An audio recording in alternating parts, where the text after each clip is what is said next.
तो प्रधानमंत्री मनमोहन सिंह, अभी वॉशिंगटन से एसएमएस आया है कि प्रधानमंत्री मनमोहन सिंह, हमारी सहयोगी कार्यकारी संपादक शीतल राजपूत ने भेजा है कि प्रधानमंत्री 2 घंटे के अंदर वहां पर पहुंच जाएंगे, 12:30 बजे वॉशिंगटन डीसी के टाइम के अनुसार और 10 बजे भारत के समय के अनुसार। और 29 सितंबर को जब न्यूयॉर्क में प्रधानमंत्री मनमोहन सिंह और पाकिस्तान के प्रधानमंत्री नवाज शरीफ आमने सामने होंगे, तब इंडिया का मोस्ट वांटेड दाऊद इब्राहिम की जान हलक में अटकी होगी।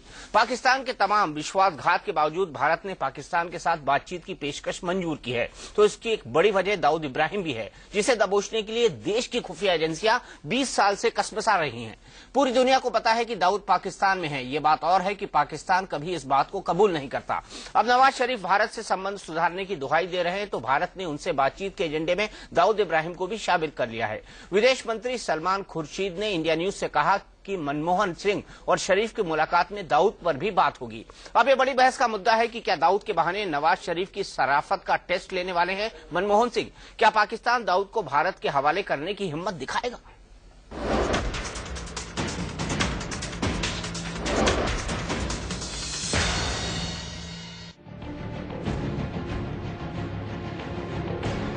इंडिया का मोस्ट वांटेड दाऊद इब्राहिम इस बार प्रधानमंत्री मनमोहन सिंह के एजेंडे पर है। न्यूयॉर्क में पाकिस्तान के प्रधानमंत्री नवाज शरीफ जब मनमोहन सिंह के सामने होंगे, तब उनकी शराफत का सबसे बड़ा टेस्ट दाऊद पर ही होगा। शरीफ को ये पैगाम पहले ही भिजवाया जा चुका है कि अगर वो भारत से दोस्ती चाहते हैं तो पहले दाऊद को भारत के हवाले करना होगा।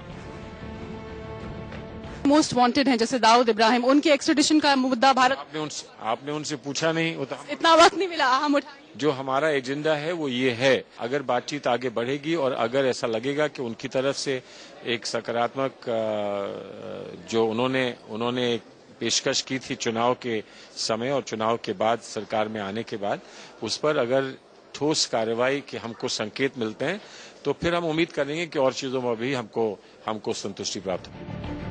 दाऊद को भारतीय खुफिया एजेंसियां 20 साल से ढूंढ रही हैं। उन्हें पुख्ता तौर पर मालूम है कि दाऊद इब्राहिम पाकिस्तान में है, लेकिन पाकिस्तान हमेशा से दाऊद की मौजूदगी को नकारता रहा है। ऐसे में बड़ा सवाल यह है कि क्या इस बार नवाज शरीफ ये सच्चाई कबूल करेंगे कि दाऊद पाकिस्तान में है। दाऊद इब्राहिम को भारत के हवाले करने की मांग सबसे पहले 2001 में उठी थी। संसद पर आतंकी हमले के बाद भारत ने पहली बार पाकिस्तान को 20 मोस्ट वांटेड आतंकियों की लिस्ट सौंपी थी, जिसमें दाऊद का नाम पहले नंबर पर था। उसके बाद से ही भारत में हर बड़े आतंकी हमले के बाद सरकार मोस्ट वांटेड आतंकियों की लिस्ट पाकिस्तान को सौंपती रही है, और पाकिस्तान कभी सबूतों की कमी बताकर तो कभी दाऊद की मौजूदगी नकार कर आनाकानी करता रहा है। आलम यह है कि 20 से शुरू हुई भारत की मोस्ट वांटेड लिस्ट अब 50 तक पहुंच चुकी है। पाकिस्तान का पुराना रवैया देखकर नहीं लगता कि वो दाऊद को भारत के हवाले करेगा, लेकिन भारत सरकार का दावा है कि दाऊद अब ज्यादा दिन बचेगा नहीं। याद कीजिए, कुछ दिन पहले गृह मंत्री सुशील कुमार शिंदे का ये बयान, Whenever there is an opportunity, not only an opportunity, but we are pressing to Pakistan government also, and we suspect that Dawood Ibrahim is in Pakistan, he should be handed over to India. गृह मंत्री सुशील कुमार शिंदे ने तो यहां तक कह दिया कि अगर पाकिस्तान ने आनाकानी की तो भारत और अमेरिका साझा अभियान चलाकर दाऊद को दबोच लेंगे। दाऊद को भारत में लाने के लिए जब मैं अमेरिका में कॉन्फ्रेंस में गया था, तो FBI को भी बोला हूं और अमेरिकन गवर्नमेंट को भी बोला हूं कि ऐसे इंटरनेशनल जो टेररिस्ट है उनको एक दूसरे सरकार ने मिलके सहयोग देना चाहिए। और हमने ये भी बताया है कि इंटरपोल में बताया है कि इसके रेड कॉर्नर नोटिस इशू की है, और हमें पता है कि वो पाकिस्तान में छुपा हुआ है। और अब भारत के विदेश मंत्री ने अमेरिका में ही ऐलान किया है कि नवाज शरीफ के साथ मनमोहन सिंह की बातचीत के एजेंडे में दाऊद भी है।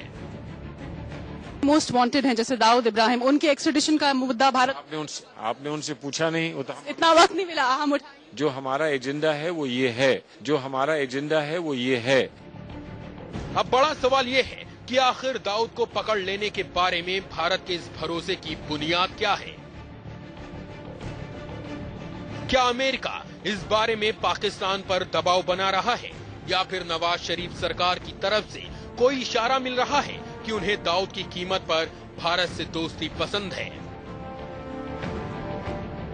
जानकार मानते हैं कि पाकिस्तान में दाऊद को आईएसआई ने पनाह दे रखी है, लिहाजा वहां की हुकूमत चाह कर भी दाऊद को भारत के हवाले नहीं कर सकती। फिर भी अगर भारत को कुछ उम्मीद दिख रही है तो उसकी वजह हो सकती है, और वो ये कि पाकिस्तान में सेना और आईएसआई की कमान बदल रही है। नवंबर 2013 में जनरल परवेज अशफाक कयानी का कार्यकाल खत्म हो रहा है और उनकी जगह नवाज शरीफ अपने भरोसे के अफसर को पाक आर्मी की कमान सौंपने की तैयारी कर रहे हैं। तो क्या पाक आर्मी के नए जनरल की तैनाती के बाद नवाज शरीफ दाऊद को भारत के हवाले करने की शराफत दिखाएंगे? जो हमारा एजेंडा है वो ये है, लेकिन एक दिन में सब चीज पर कामयाबी मिलेगी। मैं नहीं समझता हूं कि ऐसा उचित होगा। अब ये देखना दिलचस्प होगा कि भारत की 2 दशक पुरानी नाउम्मीदी को उम्मीद में बदलने के लिए नवाज शरीफ क्या करते हैं। Manmohan Singh has said that he's looking forward to meeting you having a bilateral meeting. What is your reaction to that, sir? No, I'll be very happy to meet him, and we hope to pick up the threads from where we left in 1999. अब बड़ा सवाल यही है कि दाऊद पर बात आगे बढ़ेगी या फिर पाकिस्तान अपना वही पुराना राग अलापता रहेगा कि दाऊद पाकिस्तान में नहीं है। न्यूयॉर्क में शीतल राजपूत के साथ ब्यूरो रिपोर्ट, इंडिया न्यूज। तो न्यूयॉर्क में शीतल राजपूत हमारी कार्यकारी संपादक, उन्होंने सवाल सरताज अजीज से भी पूछा था कि भारत ये मांग रखेगा। सरताज अजीज ने कहा, अगर आपको पता है तो बता दीजिए दाऊद कहाँ है, हमारे यहाँ तो है नहीं। क्या बदलेगी पाकिस्तान की चाल, क्या शरीफ दिखाएंगे शराफत, इस पर हम बात करेंगे। हमारे साथ खास मेहमान जुड़ चुके हैं। हमारे साथ कांग्रेस के वरिष्ठ नेता और राष्ट्रीय प्रवक्ता पीएल पूनिया साहब जुड़े हैं बाराबंकी से, अपनी कॉन्स्टिट्यूएंसी से। हमारे साथ बीजेपी के राष्ट्रीय प्रवक्ता कैप्टन अभिमन्यु जुड़े हुए हैं। हमारे साथ राजीव डोगरा जी हैं जो कि एक्स डिप्लोमेट हैं, और विनोद शर्मा जी सीनियर जर्नलिस्ट, जाने माने चेहरे देश के। वाईसी पवार साहब पूर्व आईपीएस ऑफिसर हमारे साथ मुंबई से जुड़े हैं। आर.के. यादव साहब स्टूडियो में हमारे साथ मौजूद हैं, फॉर्मर रॉ ऑफिसर हैं। मोहसिन रजा साहब पाकिस्तान से हमारे साथ जुड़े हुए हैं। मोहसिन साहब, दाऊद को दे देंगे आप?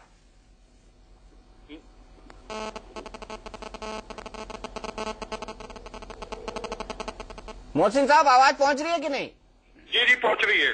मोहसिन साहब, दीपक चौरसिया अर्ज कर रहा हूं, तो दाऊद को देने की तैयारी कर ली आपने? जी, दाऊद को आप ढूंढ कर दे दें, इंशाल्लाह आपके हवाले कर देंगे। हमें उससे क्या एतराज है? नहीं, उसका पता हम आपको बता देते हैं, क्लिफ्टन रोड, कराची। अरे ऐसे बड़े पते हैं, लेकिन असल बात ये है, देखें ऐसे पतों से कोई आदमी थोड़ी मिल जाता है। तो कैसे मिलता है बताइए? ऐसे पते तो कहते हैं, आप उसको कहेंगे कि वो इस्लामाबाद में है। नहीं, हम तो कराची कह रहे हैं सर, इस्लामाबाद में नहीं है वो। नहीं, अभी वो कराची में, अगर उनको आप ढूंढ के दे देते हैं तो आप उनको ले जाएं। आप मुझे आने का वीजा दिलवा दीजिए, मैं ढूंढता हूं उनको। वीजे की क्या जरूरत है? आपका आदमी है, आप ले जाए उसको। आपका आदमी है तो आप उसको उठाएं और ले जाएं, हमें तो कोई इतराज नहीं है। तो हम इंडियन आर्मी भेज दें वहां पर, ये कह रहे हैं हम? देखें, ये तो आपकी बड़ी पुरानी ख्वाहिश है इंडियन आर्मी भेजने की, लेकिन नहीं, हमारी ख्वाहिश नहीं है। आप दाऊद को दे दीजिए, आप दाऊद को दे दीजिए, हम आर्मी नहीं भेजेंगे। ये एक सावरन मुल्क है, आप ऐसी बातें क्यों करते हैं जो मतलब है किसी जनाब, भी ये बात नहीं होती। आर्मी भेजने की बात मोहसिन भाई आपने की है, मैंने नहीं की। कम से कम मैंने नहीं की। देखें ना, मैं अपनी आर्मी वहां भेजने की बात करता हूँ ना आपकी आर्मी। तो दाऊद दे दीजिए ना, दिक्कत क्या है? अरे ले लें, आपका दाऊद है, आपका दाऊद है, जहां पे भी है उसको उठाएं, लेके चले जाएं आप। हम तो कह रहे हैं वो पाकिस्तान में है। देखिए, मैं कराची में कुछ 6 साल रहा हूँ दीपक जी, मैं कराची में 6 साल रहा हूँ, और मुझे 6 साल के दौरान कहीं भी मेरे दाऊद इब्राहिम के हवाले से कोई इतला नहीं मिली। मैं क्लिफ्टन में ही रहता रहा, मेरा अपार्टमेंट क्लिफ्टन में था। बातें लोग बड़ी करते हैं, लेकिन किसी के पास दाऊद इब्राहिम के हवाले से कोई मुस्तरद मालूमात नहीं है। अच्छा ठीक है मोहसिन भाई, आपकी बात यहाँ मानता हूँ, लेकिन मेरे साथ राजीव डोगरा साहब भी है। साहब डोगरा साहब, क्या पाकिस्तान में था या है दाऊद? देखिए, बम्बई के 1993 के बम धमाकों के बाद 3 दिन के अंदर दाऊद इब्राहिम के चीफ लेफ्टिनेंट जो थे कराची पहुंच गए थे और वो पाकिस्तान की ISI की पूरी रजामंदी के साथ, उनके असिस्टेंस के साथ और उनकी सपोर्ट के साथ कराची पहुंचे थे और 3 दिन के बाद ही पाकिस्तान की सोसाइटी में वो शामिल भी हो गए थे।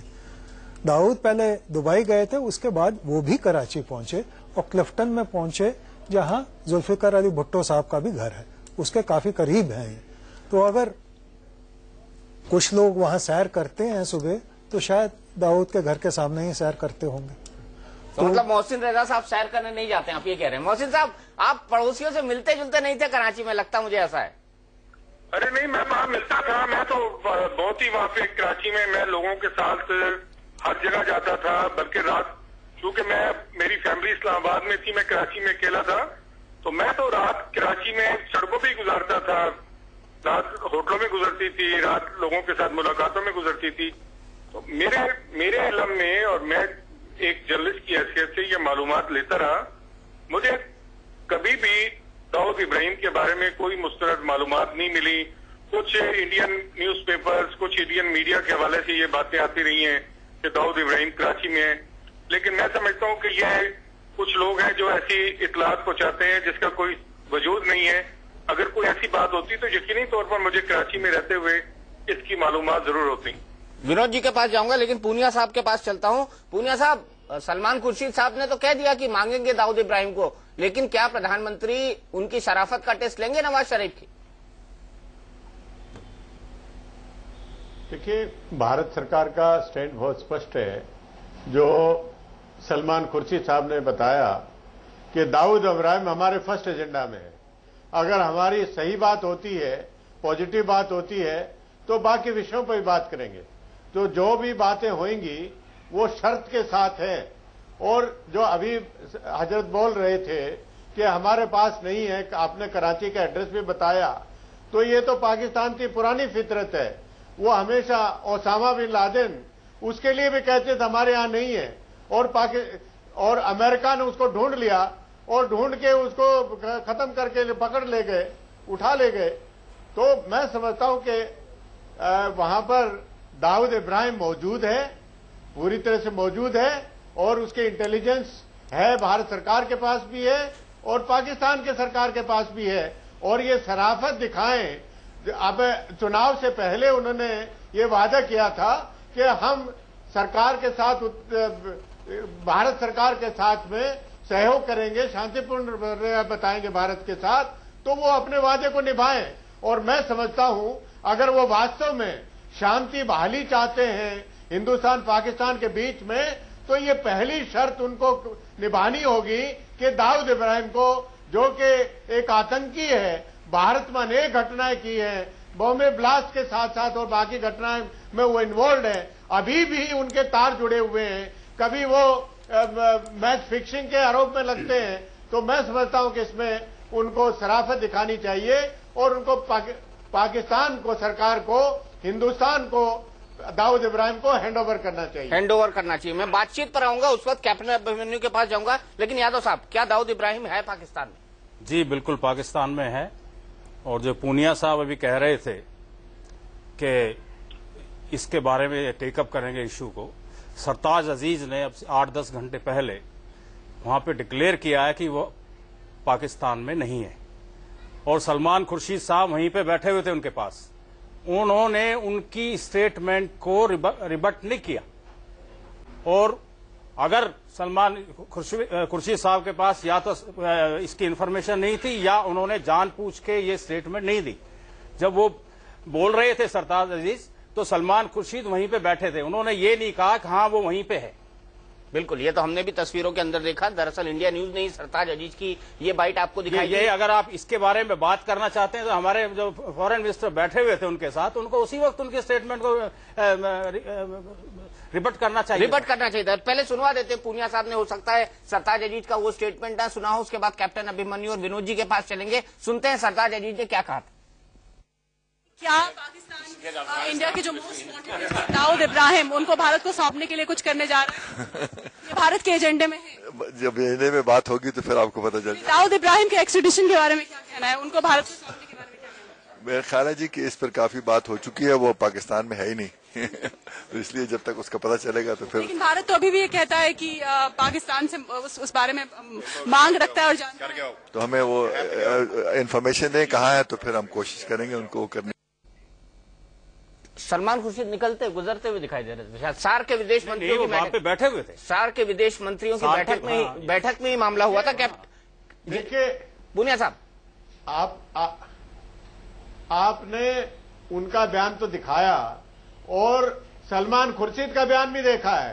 सलमान खुर्शीद साहब ने स्पष्ट रूप से कहा है पाकिस्तान की सरकार के लोग, उनके वजीर, उनके अधिकारी तो बराबर कह रहे हैं कि वो नहीं है, लेकिन हमारी भी शर्त है और पूरी जो वार्ता हो रही है, शांति वार्ता हो रही है, उसका पहली शर्त यह है कि दाऊद इब्राहिम के बारे में बात हम सबसे पहले करेंगे। तो उसके बारे में मैं समझता हूं कि सलमान खुर्शीद साहब ने कतई कोई संदेह की बात नहीं छोड़ी, बहुत स्पष्ट रूप से कहा है कि पहला हमारा मुद्दा दाऊद इब्राहिम है, उसके ऊपर सकारात्मक बात होती है तो आगे बात होगी। तो मैं समझता हूं इसमें कोई कंफ्यूजन नहीं है। और कैप्टन अभिमन्यु, आपकी सरकार भी 6 साल रही लेकिन दाऊद को नहीं ला पाया। दीपक जी, मैंने फॉरेन मिनिस्टर और होम मिनिस्टर दोनों के बयान जो आपने दिखाए वो सुने हैं। मुझे समझ में नहीं आ रहा कि कौन सा ऐसा निष्कर्ष है उनके बयान में जिसके आधार पर आज आपने इस बहस का मुद्दा दाऊद को लाने का चुना है। जब देश के अंदर पाकिस्तान से आए हुए आतंकवादियों ने इतना जबरदस्त हमला करके एक लेफ्टिनेंट कर्नल विक्रमजीत सिंह और हमारे सेना के और पुलिस के जवानों की नृशंस हत्या करी हो, जब पूरा देश आज गमगीन हो, देश में सैनिकों की चिताएं जलने जा रही हो और भारत के प्रधानमंत्री पाकिस्तान के प्रधानमंत्री के साथ नाश्ते की तैयारी कर रहे हो, अरे बासी कड़ी में उबाल लाने का क्या फायदा? आप हाफिज सईद को जो खुला चुनौती दे रहा है, पाकिस्तान के अंदर रैलियां कर रहा है, पाकिस्तान के प्रधानमंत्री का भाई उनकी संस्था को जमात-उद-दावा को 60 लाख रुपए की अनुदान राशि दे रहा है। आप दाऊद इब्राहिम और हाफिज सईद, ये सब पाकिस्तान आपको देने वाला नहीं है। न जाने किस आशा के आधार पर आप बातचीत करने जा रहे हैं। हमारा स्पष्ट मानना है कि भारत के प्रधानमंत्री को पाकिस्तान के प्रधानमंत्री के स्तर पर वार्ता करने के लिए वातावरण अनुकूल नहीं है। सैनिकों के सर काटे चले जाएं, सैनिकों की हत्याएं होती चली जाएं, पाकिस्तान सीज फायर वायलेशन करता चला जाए, भारत में के अंदर आतंकवादियों को भेजता चला जाए, दाऊद इब्राहिम वहां बैठा रहे, हाफिज सईद खुली चुनौती देता रहे, फिर भी आप कहें कि हम आशावान हैं, फिर भी आप कहें कि हम लेकर के आएंगे दाऊद इब्राहिम को, हाफिज सईद को। कितनी बार आंखों के अंदर आप आंखों पर पट्टी डाल करके आगे बढ़ना चाहते हैं? पाकिस्तान को समय है मजबूती से संदेश देने का कि अमेरिका भी जब आवश्यकता पड़ती है तो अपने मिशनरी रिलेशनशिप, डिप्लोमेटिक मिशन के रिलेशनशिप को स्केल डाउन करता है, कहीं पर डिप्लोमेटिक मिशंस को बंद करने का काम भी करता है। ये कूटनीतिक अंग है कि बात करनी चाहिए कि बात नहीं करनी चाहिए, बात किस स्तर पर करनी चाहिए। आप अपनी सुरक्षा को मजबूती से हम करें, इस बात का भी अधिकार हमको है और हमको अपने कूटनीतिक प्रयासों से बातों को आगे बढ़ाएं, ये वही अधिकार हमको है। अमेरिका जब बात करता है तो मजबूती के आधार पर करता है, वो स्ट्रांग पोजीशन से करता है। भारत जब भी बात करता है तो कमजोर पोजीशन से करता है। आपने विदेश मंत्री का रवैया देख लिया, किस प्रकार से पाकिस्तान के वो अधिकारी हैं वो हंस रहे हैं और विदेश मंत्री चुपचाप हैं वहां पर। देखिए, इस प्रकार की बातचीत का कोई लाभ नहीं है, ये समय व्यर्थ करने की बात है। आज पूरा देश भारत के खिलाफ जो आतंकवादी हमला हुआ है, इस सरकार से बड़ा निराश है। ये कमजोर सुरक्षा नीति और घुटने टेक विदेश नीति ने भारत को एक सॉफ्ट स्टेट के रूप में स्थापित किया है कि आतंकवादी जब चाहे, जहां चाहे, जैसे चाहे हमला कर सकते हैं और भारत के आम आदमी की जान माल तो छोड़िए, भारत के सैनिकों की भी आज हत्या करके खुलेआम वो घूमते हैं। भारत की सरकार का खून नहीं खोल रहा है। बिल्कुल, मोदी जी का भाषण कई बार सुना है मुझे लग रहा है आपने, कैप्टन अभिमन्यु। लेकिन विनोद जी, लाइटर नोट पर यहाँ आना चाहूंगा, क्या दाऊद मिल पाएगा? ये देश की जनता की आवाज है दीपक जी, आप भी सुन लीजिए। चलिए ठीक है विनोद जी, उसके बाद में जाऊंगा, लाइट की थोड़ी प्रॉब्लम है। 2-3 बात मैं कहना चाहता हूँ कि किसने किसकी बगल में, मैं भी कहना चाहता हूँ। बिल्कुल, मैं आपका आ रहा हूँ सर, थोड़ा लाइट ठीक हो जाए, मैं बिल्कुल आ रहा हूँ। किसने किसकी बगल में बैठ के क्या कहा, लाइट ठीक हो गई। अरे सर, आप बोल रहे पहले, मैं चुप बैठ के सुनता हूँ आपकी बात। नहीं विनोद जी, बोलिए बोलिए। देखिए, किसने किसकी बगल में बैठ के क्या कहा इसका कोई तात्पर्य नहीं है। अगर दाऊद को कभी हमको पाकिस्तान देगा तो अपनी सरजमीन से नहीं देगा, किसी थर्ड कंट्री में, किसी फोर्थ कंट्री में उसको पहुंचाया जाएगा और वहां पर उसका कैप्चर दिखाया जाएगा, क्योंकि राजनीतिक तौर पे ना नवाज शरीफ को सूट करता है, बिल्कुल सूट नहीं करेगा कि वो उसको वहां पहुंचा दे। आपको अहमल कांसी का नाम याद होगा, जब नवाज शरीफ की पिछली सरकार थी तो उन्होंने जो लैंगले सीआईए का जो हेडक्वार्टर्स था लैंगले में, जिस पे अटैक हुआ था, तो एक पाकिस्तानी ने वो अटैक किया था और उसको पहुंचाया था अमेरिका में नवाज शरीफ की सरकार ने। तो मेरा ये मानना है कि अगर दाऊद इब्राहिम वहां पर है, और शहरयार खान ने तो कहा, बाद में उन्होंने डिनाई किया, जो कि पॉइंट्स पर्सन है बैक चैनल के लिए भारत और पाकिस्तान के बीच में, हमारे यहाँ से सच्ची लांबा है, शहरयार खान उधर से हैं, उन्होंने कहा कि है दाऊद हो, कि ही इंडिकेटेड कि दाऊद वहां पर था या कभी रहा होगा या है। उसके बाद उन्होंने उस स्टेटमेंट को क्लैरिफाई किया। और न्यूज लाइन अखबार में हमारे जो दोस्त पाकिस्तान से बोल रहे हैं, मेरे पास आज भी घर में रखी हुई है कवर स्टोरी कि दाऊद की प्रेजेंस पे पाकिस्तान में, और न्यूज लाइन चलाता है एक जर्नलिस्ट का कोऑपरेटिव। तो मैं नहीं समझता हूं कि उन पर कोई दबाव था कि वो छापें या ना छापें, तो उन्होंने जो समझा सही वो छाप दिया। बिल्कुल ठीक बात है, दाऊद इब्राहिम जो है वो मेजर इशू हो सकता है अगर उसको वो हमको मिल जाता है तो, और मैं समझता हूं कि भारत और पाकिस्तान के संबंधों में बहुत सुधार होगा उसके चलते, और उसका देना आसान है हाफिज सईद के अनुपात में नवाज शरीफ के लिए, क्योंकि हाफिज सईद जो है उसकी जो वहां पर तंत्र है पाकिस्तान के भीतर, वो तंत्र को काटना बहुत आसान नहीं होगा नवाज शरीफ के लिए, और शायद 5 साल से ज्यादा उनको लगे उस तंत्र को काटने में, अगर वो संजीदगी से काटना चाहते हैं तो। बिल्कुल। और दूसरी बात कैप्टन अभिमन्यु से, कैप्टन साहब देखिए, अगर आपकी सरकार बन गई, मैं आपको वादा करता हूं सरकार बनने के 6 महीने के अंदर अंदर आप पाकिस्तान से बात करेंगे, और अगर आप नहीं करेंगे तो फिर मैं समझता हूं आप अन्याय करेंगे अपनी फॉरेन पॉलिसी के साथ। देखिए, एंगेजमेंट तो पॉलिसी हो सकती है, लैक ऑफ एंगेजमेंट पॉलिसी नहीं होती, टॉक्स इनविंसिबल होती हैं। लैक ऑफ टॉक्स जो होता है वो टैक्टिक्स हो सकता है, लेकिन पॉलिसी नहीं हो सकती। अटल जी से कुछ सीखिए, अटल जी ने बातचीत की कि नहीं पाकिस्तान के साथ, बावजूद इसके कि कारगिल हुआ, वो बस में बैठ के वहां गए, उसके बाद कारगिल हुआ, उसके बाद वो उन्होंने बुलाया मुशर्रफ को आगरा में। बिल्कुल। और बावजूद इसके कि आपने कहा कि मजबूती से जवाब दो। सुनिए, अरे सर, मैं इस पे अध्ययन कर चुका हूं, आप सुन लीजिए, मैं भाषण देने नहीं आया हूं, मैं संजीदगी से बहस करने आया हूं, और अगर आप नहीं करने देंगे तो उसके बाद मैं चुप हो जाऊंगा। देखिए, जब भारत की पार्लियामेंट पे अटैक हुआ, you massed the forces on borders, आपने कहा कि ये मजबूत जवाब देंगे आप, not a single shot was fired, you wasted public money, you massed the troops around the entire Indo-Pak border, you inflamed the borders, eyeball to eyeball confrontation की, एक गोली नहीं चलाई आपने। नहीं, विनोद जी, उसका डिप्लोमेटिक फायदा भी हुआ था, उसका डिप्लोमेटिक फायदा भी हुआ था। आज के जमाने विनोद जी, उसका डिप्लोमेटिक फायदा भी हुआ था, 2004 में मुशर्रफ को मानना पड़ा था। कोऑर्सिव डिप्लोमेसी की लिमिटेड वैल्यू है, उसका डिप्लोमेटिक फायदा भी हुआ था, की इटर्नल वैल्यू है। और ये आप कह रहे हैं कि उनको वहां पर बिठा दिया आपने, आज के दिन वो करेंगे ना तो आप पूरे आफ पाक रीजन को डिस्टर्ब करेंगे। 2014 के बाद अगर आपको स्टेक चाहिए इस रीजन में, आप चाहते हैं कि कोई जो रीजनल अलायंस है उसमें आपकी पार्टिसिपेशन हो, तो आपको पाकिस्तान के साथ एंगेजमेंट करना पड़ेगी। बिना उनकी एंगेजमेंट के आपको फुटहोल्ड नहीं मिलेगा वहां पर। चलिए मानी, राजीव डोगरा जी, एग्री करेंगे आप इस बात से? देखिए, पहले तो दाऊद पे आ जाए। दीपक जी, आपकी इजाजत हो तो मैं 1 मिनट आ रहा हूं कैप्टन अभिमन्यु आपके पास। जी राजीव डोगरा जी। तो विनोद जी की बात से मैं बिल्कुल सहमत हूं कि वो तीसरी चौथी कंट्री में जाके सौंपेंगे, पर तब सौंपेंगे जब आईएसआई को यह अनुमान हो जाएगा कि अब दाऊद से हमको ज्यादा फायदा नहीं मिलने वाला। तो जब वो लिमिट आ जाएगी तब भारत को वापस दिया जाएगा। अब वो लिमिट आई है या नहीं आई है ये ऊपर वाला जाने। पर जहां तक बातचीत का मामला है, 6 महीने के बाद, इलेक्शन के बाद क्या होता है, इसका कहना बहुत मुश्किल है, क्योंकि कई बार ऐसी चीजें होती है। ठीक है, आपके डिप्लोमेटिक रिलेशंस बने हुए हैं, पर आप एक डिप्लोमेटिक वे से इंडिकेशंस भी दे सकते हैं जो विनोद जी कह रहे थे पॉलिसी या टैक्टिक्स, वो दोनों को मिला के कुछ ना कुछ संकेत तो दे सकते हैं ना। तो वो फेजेस होती हैं डिप्लोमेसी में। अब साल बाद 6 महीने बाद क्या हो किसको क्या पता। साल भर 6 महीने बाद क्या हो किसको पता। बड़ा सवाल यहाँ पर यह है कि सैनिकों की लाशें गिर रही हैं और आपकी सरकार बातचीत कर रही है, यह आरोप लगा रही है बीजेपी आप पर, पीएल पूनिया साहब।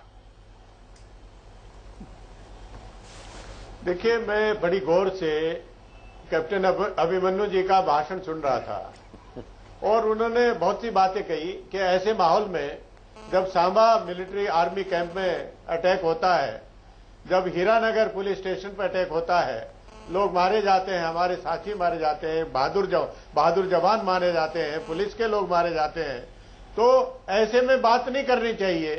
तो इसका जवाब विनोद शर्मा जी ने पूरी तरह अच्छी तरह से दिया कि आप जो एनडीए सरकार थी उस समय पार्लियामेंट पे हमला हुआ, उस समय कारगिल पे हमला हुआ, उस समय लाल किले पे हमला हुआ, और मैं समझता हूं कि आर्मी कैंप्स सबसे ज्यादा हमले उस बीच में हुए।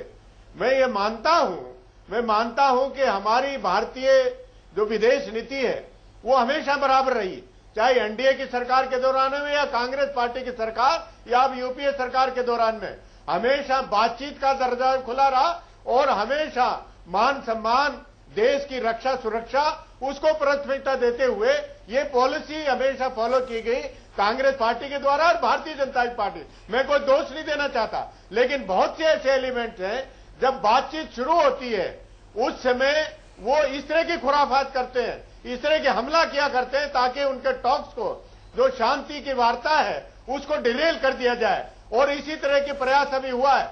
इन्होंने हाफिज सईद का नाम लिया। हाफिज सईद को कौन लेके गया था?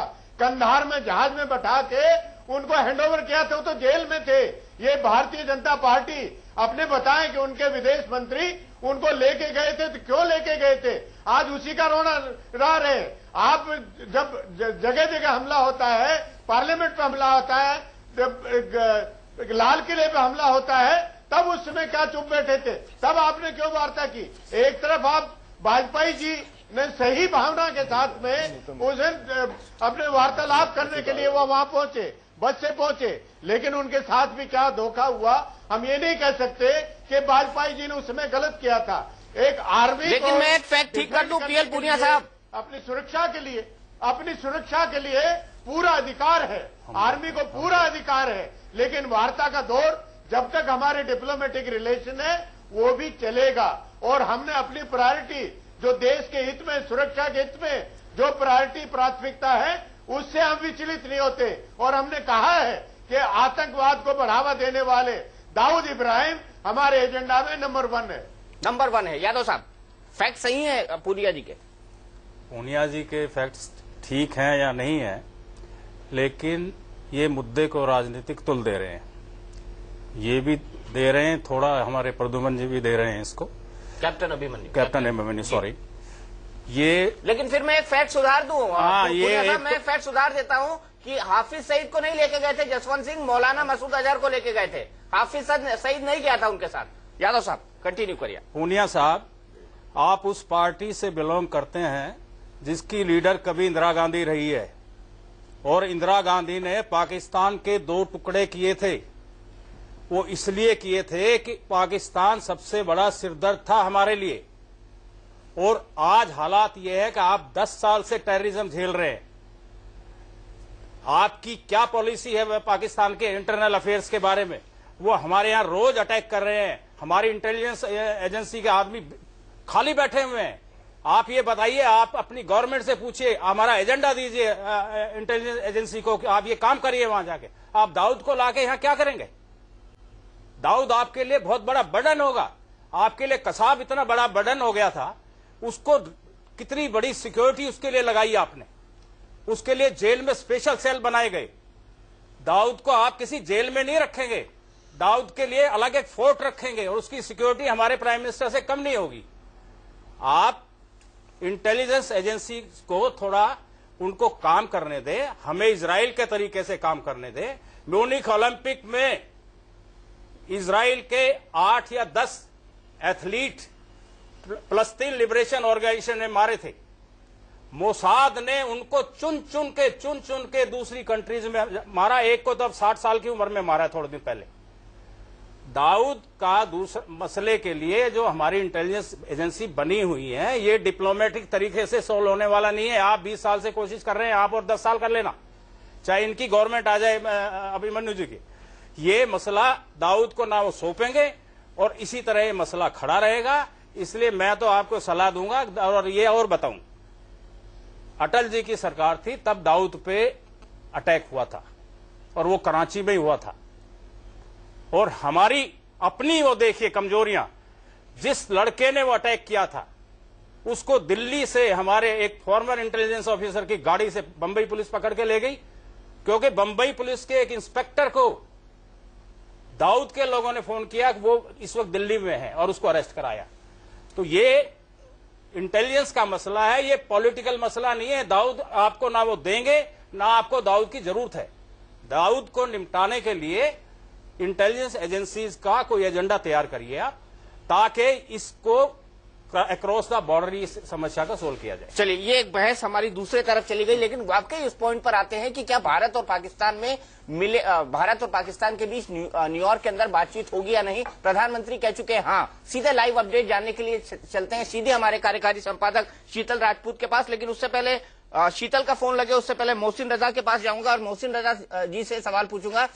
मोहसिन रजा साहब, अक्रॉस द पैनल यही कहा जा रहा है, कांग्रेस पार्टी भी यही कह रही है, बीजेपी भी यही कह रही है, विनोद शर्मा भी यही इंडिकेट कर रहे हैं, डोगरा साहब भी कह रहे हैं कि वो तो कराची में मौजूद है। और विनोद भाई ने तो ये तक कहा कि न्यूज लाइन ने पूरा का पूरा कराची में उसकी एक्टिविटीज को लेकर आर्टिकल छापा था। तो आप न्यूज लाइन पढ़ते हैं क्या?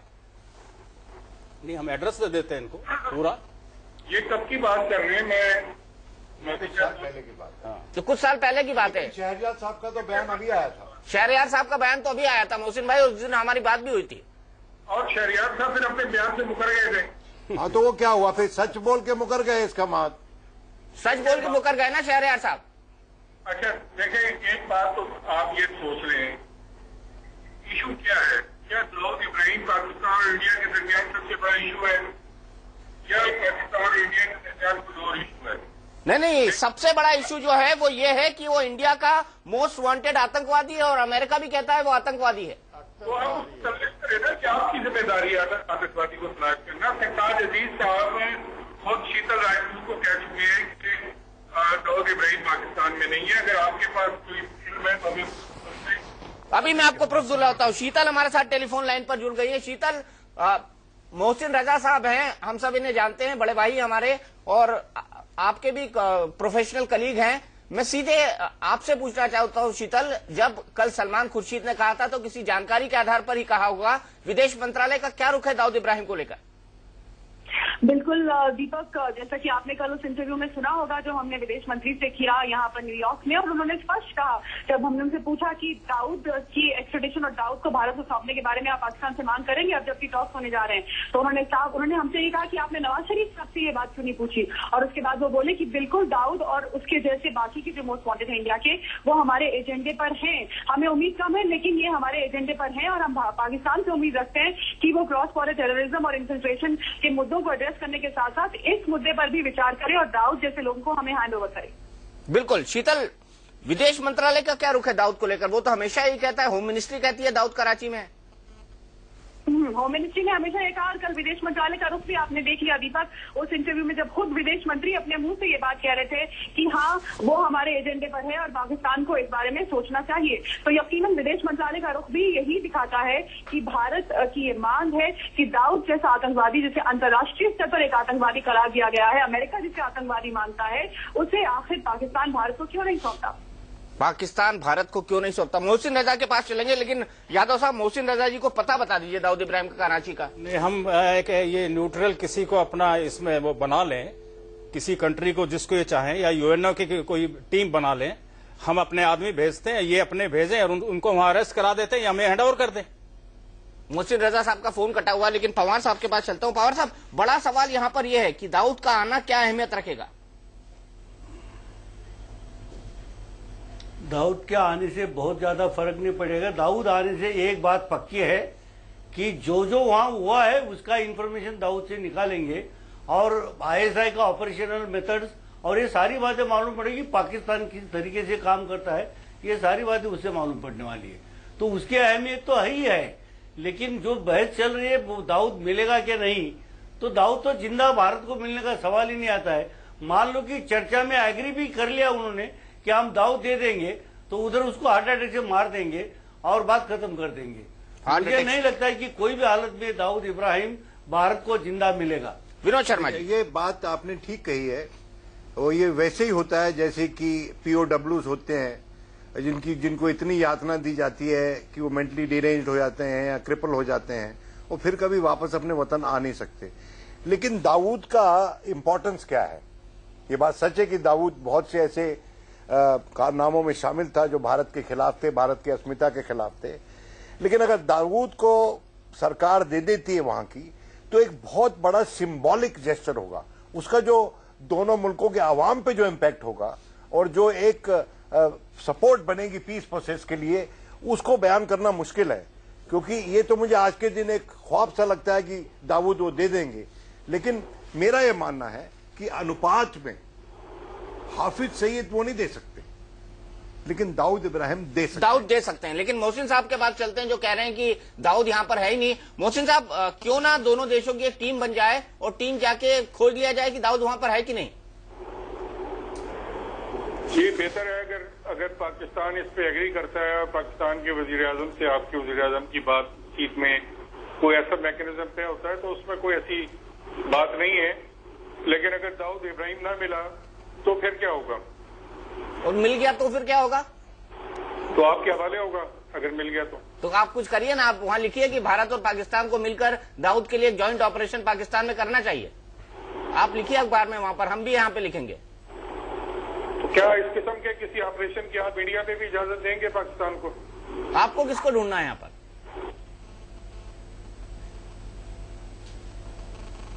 मोहसिन साहब, आपको किसको ढूंढना है यहाँ पर?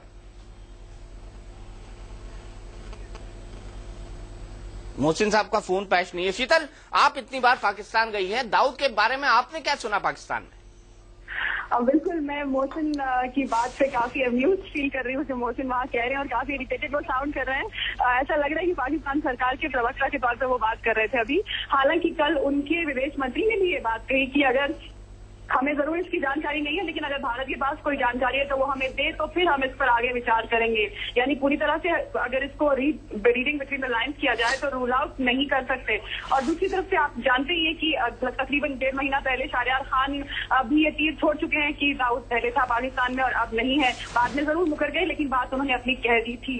तो ये जो फ्लिप फ्लॉप की स्थिति है और बैक एंड फोर्थ की स्थिति है, ये पाकिस्तानी डिप्लोमेसी का एक बहुत अहम हिस्सा है, वो हम देखते आए हैं। और यकीनन आने वाले दिनों में अगर दाऊद सामने आता है और पाकिस्तान इस बात को मान जाता है कि वो भारत को सौंप दे, तो तब भी बात स्पष्ट हो जाएगी कि आखिर इतने सालों से पाकिस्तान ने ये झूठ क्यों बना रखा था, ये झूठी बात क्यों उड़ाई रखी थी कि वो पाकिस्तान में नहीं है, जबकि सुरक्षा एजेंसियों के पास वो पता मौजूद है, उनके पास सारे डिटेल्स मौजूद हैं। दाऊद के जितने बिजनेस इंटरेस्ट है पाकिस्तान में, उसके एक एक खाका जो है वो सुरक्षा एजेंसियों के पास मौजूद है। न सिर्फ भारतीय सुरक्षा एजेंसियों के पास बल्कि अंतर्राष्ट्रीय सुरक्षा एजेंसियों के पास भी। शीतल, हम लौटेंगे क्योंकि मेन मुद्दा ये भी है कि नवाज शरीफ को मिलना चाहिए या नहीं। डॉक्टर मनमोहन सिंह को ये भी एक बड़ा मुद्दा है जिस पर भारतीय जनता पार्टी का बड़ा हॉकिश रवैया है। उनका कहना है कि नहीं मिलना चाहिए क्योंकि सेनाओं पर सीमा पर जो सेनाओं को क्रॉस फायरिंग हो रही है, LOC पर जो सीज फायर वायलेशन हो रहे हैं, और आज जम्मू में जो आतंकी हमला हुआ है, आज उसके बाद जिस तरह के हालात बने हैं, बातचीत नहीं होनी चाहिए। कम से कम आज के हमले के बाद बातचीत नहीं होनी चाहिए। क्या आप इस तर्क से सहमत हैं PL पूनिया साहब? देखिए, मैंने जैसे पहले कहा था कि आर्मी को किसी ने रोका नहीं है कार्रवाई करने के लिए। डिफेंस मिनिस्टर, रक्षा मंत्री ने स्पष्ट रूप से कहा कि आर्मी को फ्रीडम है कि वो रिटेलिएट करे, जो जिस तरह जो मुनासिब समझे उस तरह से कार्रवाई करे। ये अपना एक पक्ष हुआ जो इन आतंकवादियों से डील करने का। और ये बड़ी दुखद घटना हुई है जो आज सांबा आर्मी कैंप में हुई है या हीरानगर इसमें जो पुलिस स्टेशन पर अटैक हुआ। लेकिन जब तक हमारे डिप्लोमेटिक रिलेशंस हैं और वो बार इत्तेफाक से प्रधानमंत्री पाकिस्तान में खुद जा नहीं रहे हैं, उनसे बात करने के लिए, लेकिन दूसरे सिलसिले में यूएनओ के कार्यक्रम में वहां जा रहे हैं और वहां पर वो भी पाकिस्तान के प्रधानमंत्री भी होंगे और वहां पर ये कहें कि आपस में दुआ सलाम भी ना हो, दो चार बात भी ना हो, तो मैं समझता हूं कि मुनासिब नहीं है। बातचीत अवश्य होनी चाहिए और बातचीत के माध्यम से ही जो बातें आज हम कह रहे हैं वो बातें उनके सामने रखी जाए, उनको कहा जाए, तो बात जरूर होनी चाहिए। बात होनी चाहिए। मैं आऊंगा कैप्टन अभिमन्यु आपके पास, लेकिन सीधे पाकिस्तान चलता हूं। मोहसिन रजा साहब हमारे साथ सीधे जुड़ गए। मोहसिन साहब, आज भी आतंकवादी हमला हो गया तो ये तो रुक नहीं रहा है। 30 आतंकवादी पाकिस्तान में भेजे हैं जो इंडिया के अंदर घुस चुके हैं। ये जब तक नहीं रुकेगा तो बातचीत का मतलब क्या है? देखें, आप जब तक कोई कंक्लूजन सामने नहीं आता पाकिस्तान के ऊपर इस तरह का इल्जाम मत लगाएं। अगर जिस दिन ये बात साबित हो जाए कि पाकिस्तान से ये लोग आए थे और पाकिस्तान का इस कार्रवाई में हाथ था, तब आप उसको पाकिस्तान के ऊपर इल्जाम लगाएं।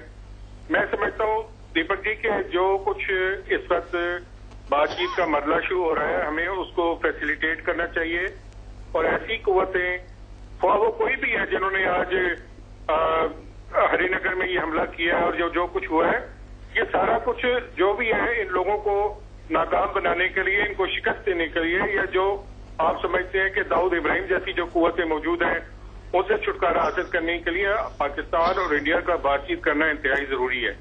देखिए, पाकिस्तान खुद एक दहशतगर्दी की जंग में है। खुद पाकिस्तान में एक चर्च पर हमला हुआ है, वहां पर कितनी हलाकतें हुई हैं। इसके अलावा आज बलूचिस्तान में जहां पे ज़लज़ला के मुतासरीन की मदद के लिए हेलीकॉप्टर गया था, उस पर रॉकेट से हमला हुआ है, 2 जनरल उस पर सवार थे।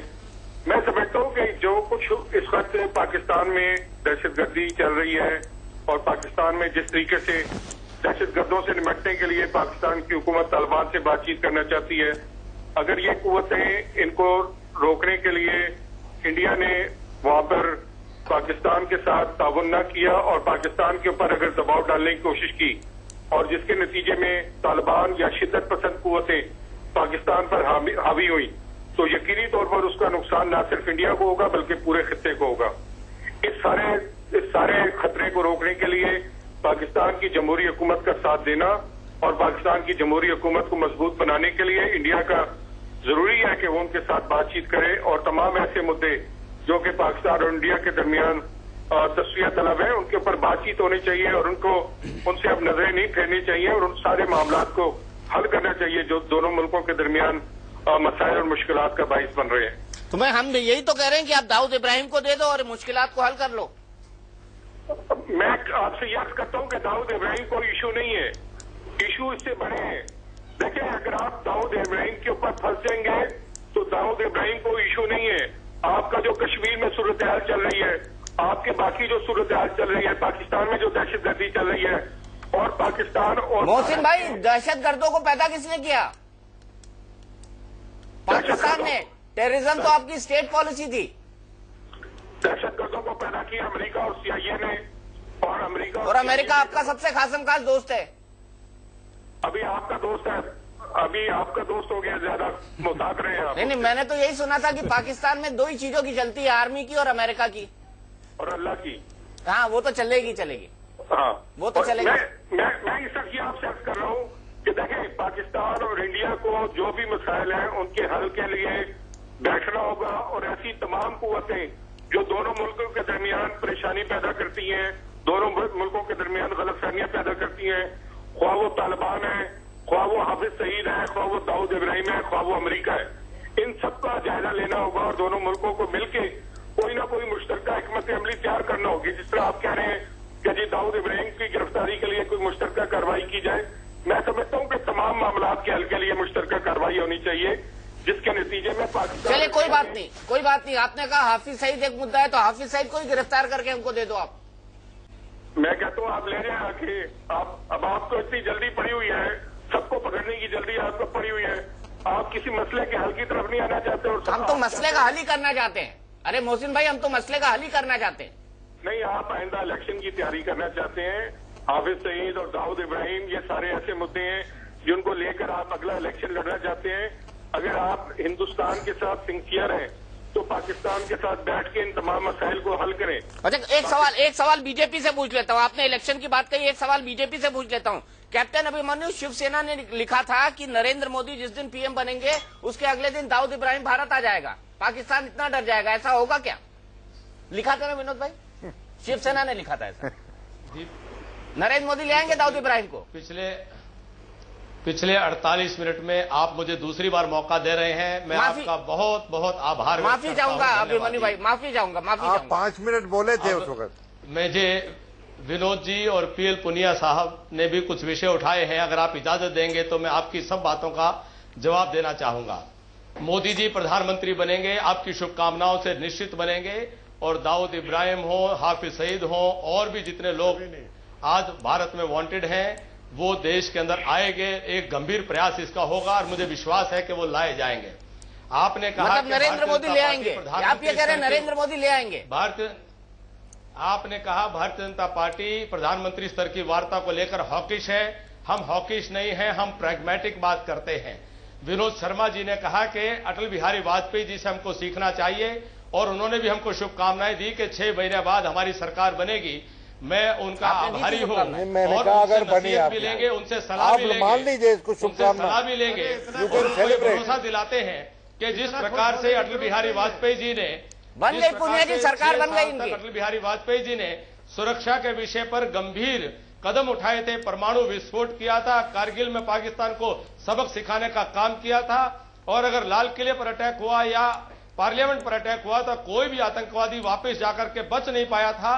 भारत की सरकार की जिम्मेदारी एक एक नागरिक की जान माल की सुरक्षा नहीं, यहाँ पर मारा था, प्लेन में आप छोड़ने गए थे कि कंधार में हमें जाकर के अपने देश के लोगों को बचाने के लिए कार्रवाई करनी पड़ी हो, वो भी करने से गुरेज नहीं किया। क्या कार्रवाई करी थी आपने? आप तो आतंकवादियों को छोड़ आए थे। कुछ सबके बावजूद क्या कार्रवाई करी थी आपने? आप तो आतंकवादियों को छोड़ आए थे। जितना हस्तक्षेप आप मेरे बातचीत करने में कर रहे हैं, आप कृपया करके समय दीजिए हमें बात करने के लिए। यही अटल बिहारी वाजपेयी की सरकार थी जिसने 6 जनवरी 2004 को इस्लामाबाद डिक्लेरेशन में पाकिस्तान से यह लिखवा करके लिया था कि पाकिस्तान की धरती का उपयोग आतंकवादी गतिविधियों के लिए नहीं होगा। जो वर्तमान यूपीए सरकार ने शर्म अल शेख में जाकर के शर्मनाक हरकत करते हुए पाकिस्तान को इस क्लॉज से उसको मुक्त करने का काम किया है। ये भारत आज यूपीए की सरकार कूटनीतिक तौर पर भी और सुरक्षा में फेल हुई है। मैं आपको बताना चाहूंगा, विनोद शर्मा जी कह रहे थे एंगेजमेंट होना चाहिए। हम मानते हैं डिप्लोमेसी में एंगेजमेंट होना चाहिए। एंगेजमेंट किस प्रकार का हो, किस लेवल का हो, किस स्तर का हो, ये सब परिस्थितियों पर निर्भर करता है। प्रधानमंत्री स्तर की वार्ता का वातावरण हमको अनुकूल नहीं लगता। कभी कभी बातचीत न करना भी डिप्लोमेसी का पार्ट होता है। कभी कभी अपने डिप्लोमेटिक मिशंस को बंद करना भी डिप्लोमेसी का पार्ट होता है। कभी कभी मिलिट्री एक्शंस करना भी डिप्लोमेसी का पार्ट होता है। ये दोनों चीजें साथ साथ चलती हैं कि आप कड़ी कार्रवाई कीजिए सिक्योरिटी को लेकर के, मिलिट्री एक्शन भी कीजिए, और डिप्लोमेटिक चैनल्स को, चाहे बैक चैनल्स को, बैकडोर चैनल्स को, ऑल्टरनेटिव चैनल्स को आप कंटिन्यू करिए। लेकिन देश के हित में जो आपको करना चाहिए उसको करने में चूकना नहीं चाहिए। आंख बंद करके चलने का कोई फायदा नहीं है, खुशफहमी में रहने का कोई फायदा नहीं है, मुगालते में रहने का कोई फायदा नहीं है। इसको देश को बहकाने की और आवश्यकता नहीं है। ये पाकिस्तान जो है उसकी एक पूरी पॉलिसी है, चाहे स्टेट एक्टर है चाहे नॉन स्टेट एक्टर है, वो टेररिज्म उनकी स्टेट पॉलिसी है। वो मिलकर के कोऑर्डिनेटेड एफर्ट करते हैं।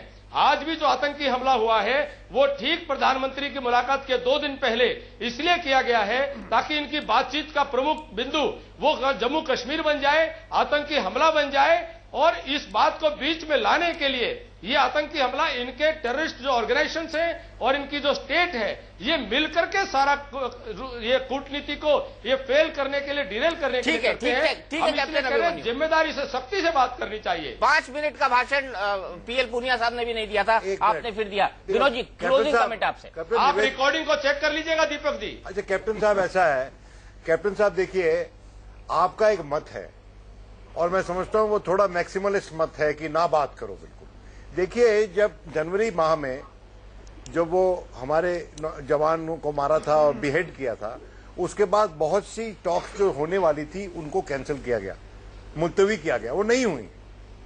यूनाइटेड नेशंस जनरल असेंबली की साइडलाइंस पे जो प्राइम मिनिस्टर्स की एंगेजमेंट होती है वो समिट नहीं माना जाता, वो कोई समिट लेवल टॉक्स नहीं है।